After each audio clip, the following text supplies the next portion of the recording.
大家好，今日呢，我終於整好咗呢把好勁嘅槍啦！呢把槍花咗成個月先整好㗎。咁佢有好多功能，主要有兩個。第一，可以切換瞄準鏡，我開俾你睇好冇？咁樣呢，咁呢一度切換瞄準鏡，首先就要扭開呢個安全鎖啦，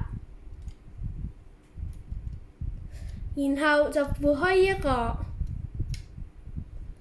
最後呢，就撥開呢一個先至拎咗出嚟嘅，